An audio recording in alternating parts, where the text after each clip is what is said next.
You watched Monday Night Raw this week. I saw parts of it, but let's talk about Raw. Well, I was coerced slightly into watching Monday Night Raw, but no, I wanted to give him a chance again. With all this stuff going on, can we have a rip-roaring program? And it's been a couple days, so I will refer to my notes because nothing was very memorable. But, the first segment was the Usos and Solo coming out to do an in-ring promo. And I'm just going to talk about some observations I had on some of this stuff today. Did you notice that, it's not I don't like these guys, and they work hard, and the bloodline as a group is the best thing they've got on the television, but is the vibe all the way different without Roman and Heyman? When it's not the whole group and it's just Usos and Solo and Sammy, if it was Sammy not there, it's almost like you've gone to see a concert with the Pips, but Gladys ain't there. You know what I'm saying?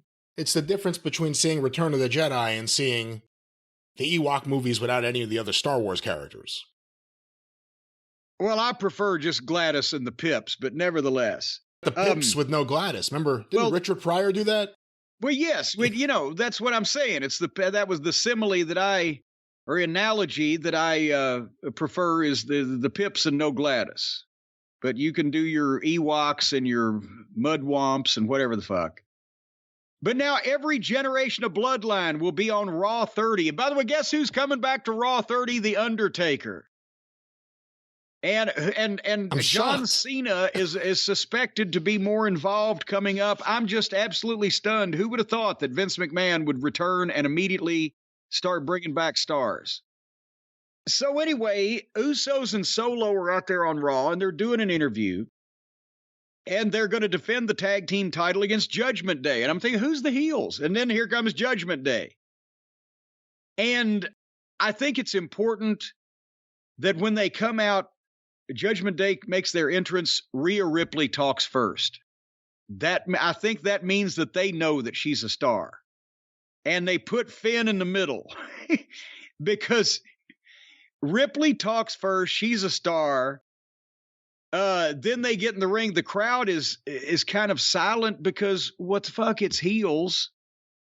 And then Balor talks for a minute and nobody really cares because it just that voice. I don't know. And then Priest takes over and sounds a little better and saves it. But apparently now they're fighting for the Raw belts only. So they're going to split the tag team title up again probably, or they wouldn't have made that point abundantly clear. But Priest is natural. Dominic gets a ton of heat. Rhea Ripley's a superstar. And Balor still doesn't fit in this fucking equation. But the Usos did a big promo. I wasn't seeing anybody popping. Then Dominic chimes in and people got interested because he's just a heat-getting machine because he's a little putz they can get on. He's a reverse Sami Zayn. And then Solo gets face-to-face with Dominic and old mommy got in between them. To back Solo up or just to stop Solo so Dominic could sucker him and they get in a big fight. And Solo decides he's been taunted by Rhea Ripley. He starts to give her the fucking Samoan spike. And suddenly, out of nowhere, who has not been involved in this goddamn whole conversation up until now, but is in the next match, Muhammad Ali dives off the top rope. Muhammad Ali? Or Mustafa Ali. But, I didn't even know what you were talking about. Mustafa Ali dives off the top rope out of nowhere onto Solo, and they say Solo versus Ali is next and go to the break. So, my God, this 10 fucking minute promo breaks into a goddamn fight. And the guy that's in the match jumps in, and then they say, okay, and break. What the And when they come back from the break, it was just Solo against Ali having a match, and everybody else was magically gone. Like, there's not even the police weren't even still there removing the crime tape and taking the witness statements from this big riot they just had. So I said, fuck this. I fast forwarded to fucking 5 minutes, and I'm thinking, why has Solo not killed this guy? And they're still attempting to use this Mustafa Ali fucking fellow. But finally, they post him, and the Usos come back, and here comes Kevin Owens. As soon as the Usos show up, I know Owens and the Usos are involved, but can they get anybody else in this goddamn fiasco? It's just flowing from people fighting to different people fighting. So Owens comes out and beats up the Usos pretty much by himself. And Ali almost beat Solo, but then Solo beat him, but then Owens stunned Solo and beat him up all over the announce desk, and then beat up both the Usos. And then Solo and both Usos took off while Adam Pearce and all the agents held Kevin Owens back. So is this the biggest expose of wrestling of all time, that Kevin fucking Steen just beat up and ran off 3 Samoans? And what was even happening with all this? In 30 minutes, we started out with a fucking promo. Then a different promo, then a goddamn fucking fight with 6 people that suddenly settled down. We don't know how. Then a match, and then more people come back and fight a different fucking guy. And again, I remind you, Owens runs off 3 full-grown Samoans. Help me. Oh, I can't help you, just like I can't help this show. I'll go back to something you said earlier. Rhea and Dominic, and I told you, I think Dominic may be the most improved wrestler just based on everything other than the in-ring stuff. He's great with her. They're really, really good together. Finn Balor, I agree with you. Damian Priest is great. And my other thought was what you had. Who's the babyface here? Anyway, the next big thing on the program, they did another package on Cody, the surgery, the rehab, the physical therapy. This is so good. It's a network sports show. It's Wide World of Sports on Sunday afternoon for those of that generation. It's something that of the NBA or the NFL or something would put together on a fucking guy that was injured on the field or on the court or whatever and is coming back and is a human interest thing. And now with Brandy, we knew we'd see her sooner or later, but it fits because it's his wife talking about his surgery and his recovery. She wasn't out of place. And finally, you know, the dramatic music, and he's training in the gym, and they show the difference between the bruise and the discoloration, and now the scar from the surgery, but blah, blah, blah, and big news, and they need this. He's back at the Royal Rumble. And that's what we said would happen when he got hurt. Yeah.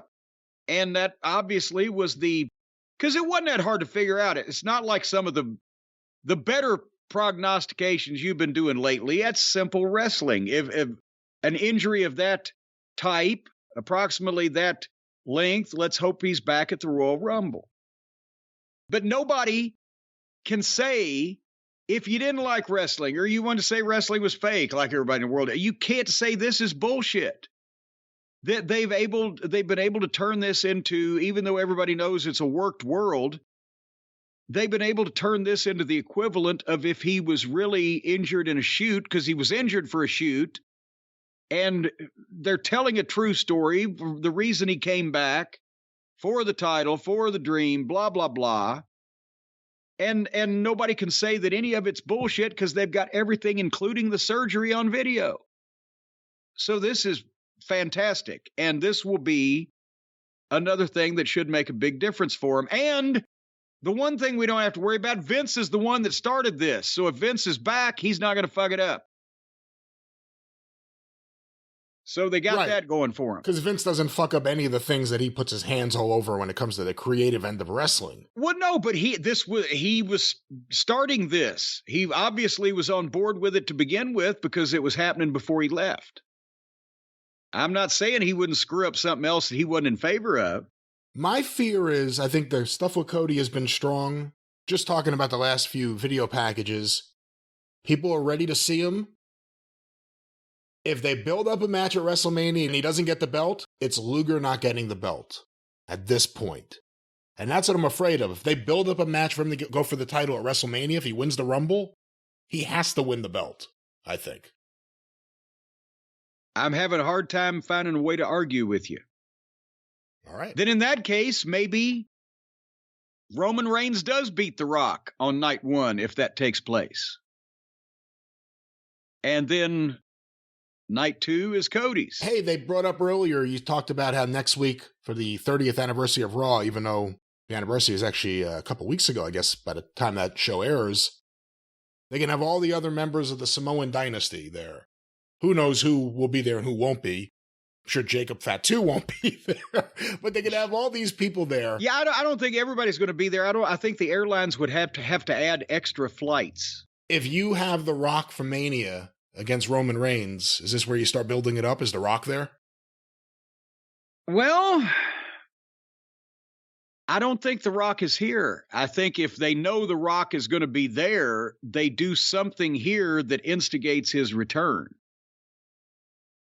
And is that a heat angle? Do they want to go with, do they want to go with some kind of heat between Roman and Rock, or do they want to just go with the straight up showdown to prove who is the head of the table, who's the tribal chief?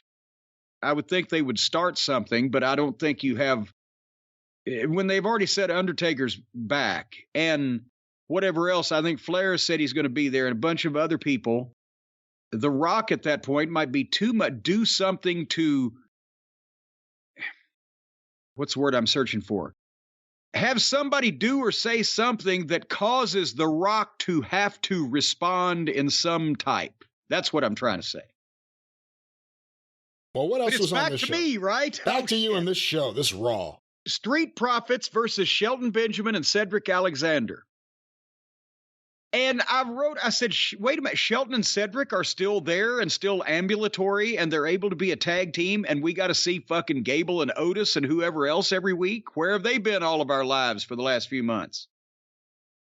And the problem is Shelton and Cedric, I guess, are still the heels, even though didn't they become baby faces when MVP and Lashley turned on them, but then something else happened. You can see that it's been such a mess, we don't even remember whose side who's on, right? They did the thing back and forth. When they broke up the Hurt Business, they fucked the whole deal up. But Shelton looks great as always. They were going 100 miles an hour in this match, and because they only had about 3 minutes before the break, and MVP walked out to ringside, and everybody just kind of stood and looked, and they went to the break. And coming back from the break, they were all four up and having a match, and within 30 seconds, so again, just these throwaway matches, Ford hot tagged the other guy. What's his name? God damn it. Angelo Dawkins. There you go. Daryl Dawkins, Chocolate Thunder.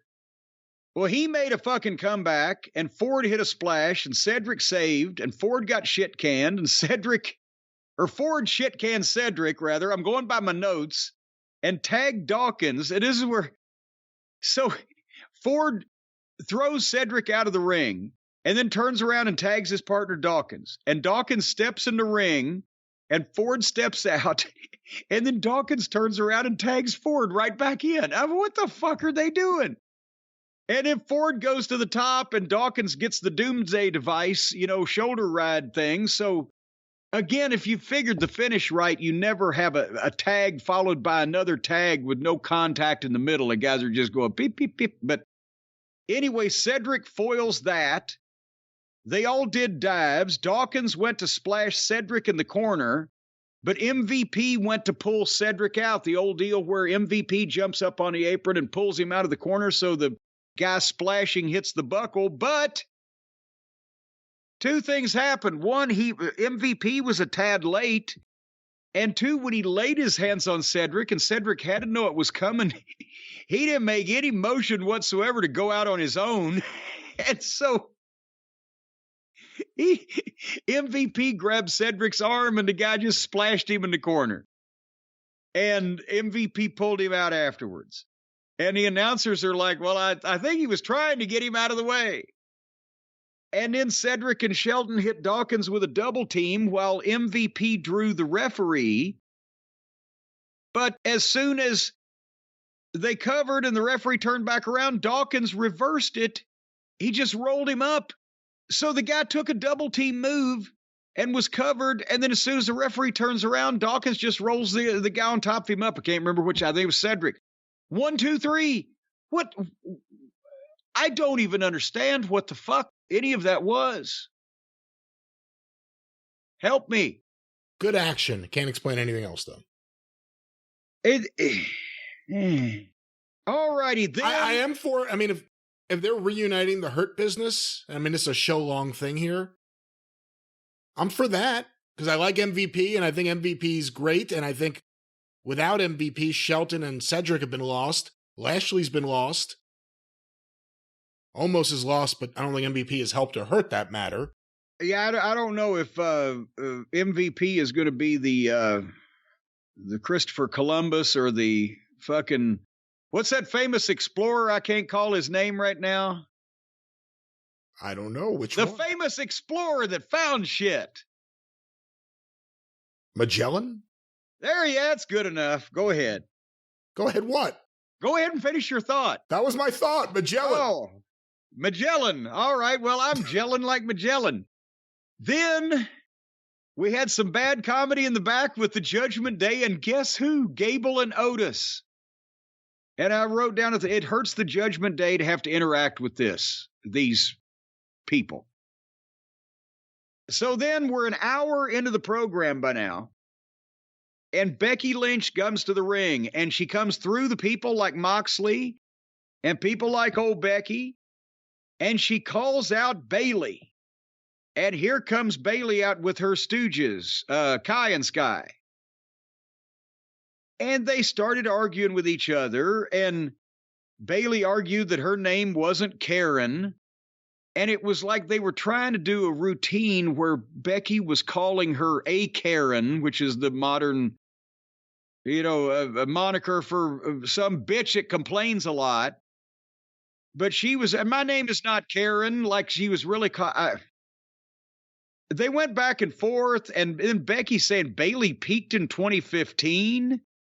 And Bayley says, Becky, you took my job, and it all should be mine. Some of this sounded uncomfortably legitimate, but at the same time not uncomfortably legitimate like a promo that draws money should. It sounded more like it was just uncomfortable for the people involved in it.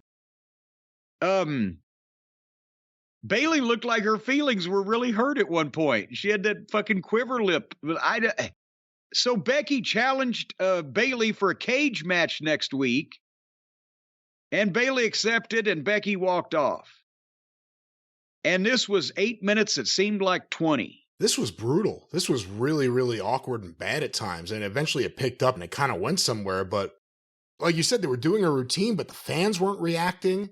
So then she's just yelling the Karen thing over and over and no one's reacting.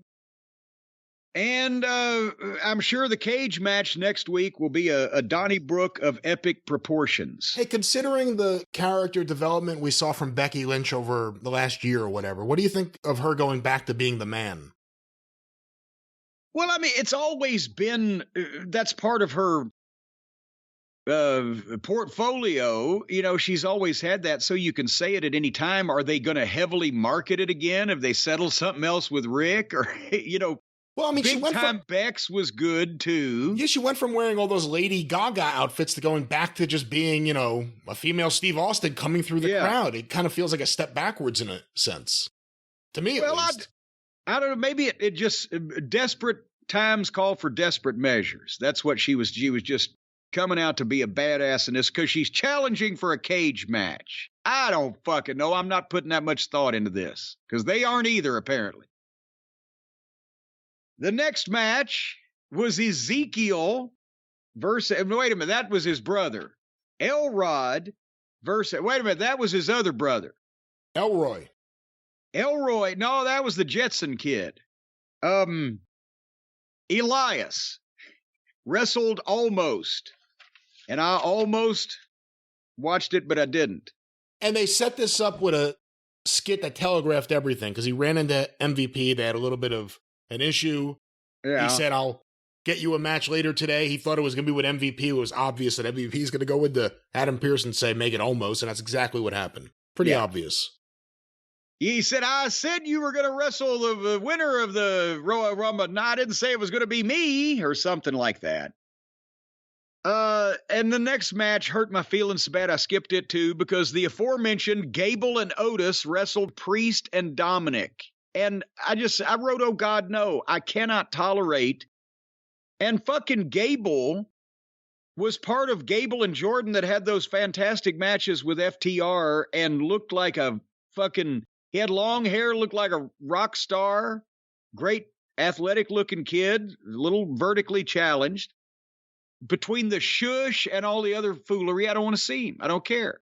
And Otis is presented as a big, fat, dumpy fuck. And I don't want to see him, and I don't care. So I didn't watch this because I didn't care. And speaking of things that I didn't watch because I didn't care, this is a 3-hour program, ladies and gentlemen. Sky with Kai wrestled Yim with LeRae. And then, explain this one to me. Bianca Belair in the ring for promo, how she's missed the fans over the past few weeks. But, you know, she'll face Alexa Bliss anytime. She does kind of a fake sincerity. Do you know what? Am I making any sense? She sounds like she's just talking to everybody, you know, real and honestly, and it sounds fake as fuck. Yeah, like The Rock. Oh, come on. The Rock is a better actor than Bianca Belair. The point is, it's scripted shit that doesn't have a lot of passion in it. She doesn't sound genuine with what she's saying to me. But then, speaking of which, here comes Alexa Bliss out. And I'm thinking, goddamn, can somebody provide a magnifying glass so I can actually see this girl? And now they're going to fucking fight at the Royal Rumble. Bianca challenges Alexis because they've been going back and forth. And Alexis accepted with absolutely no emotion. Then they got into a sloppy fight that went into the back of the arena. I know Bianca Belair is very good in the ring. I don't like her promos. She's very athletic and she has good matches. But this stuff doesn't help her at all. Where Bianca goes to hit her finish on Bliss and see in the arena at the back and sees Captain Howdy and the smoke and the lights and whatever in the breezeway of the arena and puts Bliss down because she's so stunned at this sight that we see on TV every fucking week. And Bliss gave her a DDT on the fucking floor. So am I taking by this that we have to suffer through Alexa Bliss being possessed like Linda Blair in The Exorcist again? Who said this Captain Howdy stuff is going so well on SmackDown? Let's do a crossover event and bring it to Raw. This is the worst shit in wrestling. Let's bring it to the women's division. Well, they've kicked it up a notch though, because it's rotten when Wyatt's involved, but when Alexa Bliss is involved, it takes on a whole new level of stinkiness. Because now they're just doing a ripoff of a bad gimmick. But so that was that, and I wrote, I'm about to give up on this show, and they didn't give me any reason afterwards to change that opinion. Bronson Reed versus Tozawa. I think Bronson Reed is a heck of a talent, and I'm glad he's back, and I've liked him when he was in NXT last year, 2 years ago, or whatever, and I think he's got a brilliant future, and Tozawa is smaller than the girl referee that they gave to this match. And while I love Bronson Reed, I'm not watching this because what the fuck? And he won, and there you go. And the main event on this program, and by the way, it wasn't a help to anybody who had slogged through 2.5 hours of this thing when they saw that there were 30 minutes left on the air when the main event goes in the ring, because you know if there was anything better after this match, they would have advertised it on this program, so you know this is the last match. 6-way elimination match. At least they're doing eliminations now instead of first person to win a pinfall or whatever, but the only reason they did eliminations here was because they had to fill 30 fucking minutes. 6-way for a shot at the United States heavyweight title currently held by our boy Theory. Seth Rollins, Finn Balor, The Miz, Dolph Ziggler, Bobby Lashley, and Baron Von Corbin. Now, again, I love Dolph Ziggler. He possibly may be the best pure worker in this match, but the last time he won a match, Obama was president. And Miz and Balor and Corbin, who gives a shit? Seth and Lashley, the only main event talent in the match, and 30 minutes of guys doing moves to each other for no reason while several others disappear for long stretches because elsewise they can't have a fucking match. And they did a jump start at the bell and got into a 6-way and went to the break. They did 10 minutes of entrances and the match started and they went to a fucking commercial. And it would sound like I'm making this up, except I'm not. Is it any wonder that nobody wants to see this shit compared to the people that used to want to see this shit? So there were some eliminations, and then Almost comes to ringside and distracts Lashley, and he gets clotheslined by Corbin. Are we going to see Lashley and Almost again? And Balor hit the double stomp on Lashley, but then Seth followed it up with a curb stomp on Balor and eliminated him. And then Almost grabbed Seth and threw him over the announce desk, so Lashley had time to beat Corbin. That meant Seth and Lashley were left. And then Theory came out. Remember when interference in a match was just from one party representing one disgruntled entity? Theory knocks Lashley out with the title belt in front of the referee, who does nothing because it's no disqualification. Lazy booking. Shirt available at JimCornette.com. And then Almost grabs Theory, because even Almost is a heel, and Theory's a heel, but Theory got in the way of what Almost wanted to do, so now Almost grabs Theory and is going to choke slam him over the fucking desk, but Seth comes from behind and curb stomps Almost onto the desk to save Theory from... And then Seth beat up Theory and super kicked MVP and got back in the ring, and Lashley speared Seth 1, 2, 3. So a babyface beat a babyface after that babyface had beaten up all of the heels that had interfered, try to fuck with the babyface that beat the babyface that fucked with the heels that... What the fuck is happening? Well, first of all, to tie into things we talked about from earlier in the show, with MVP and Almost there at ringside, it almost felt like they were getting back to Hurt Business, but with Almost attached to it, and they were helping Lashley. Hurt. And they were helping Lashley, which would not make him a babyface here.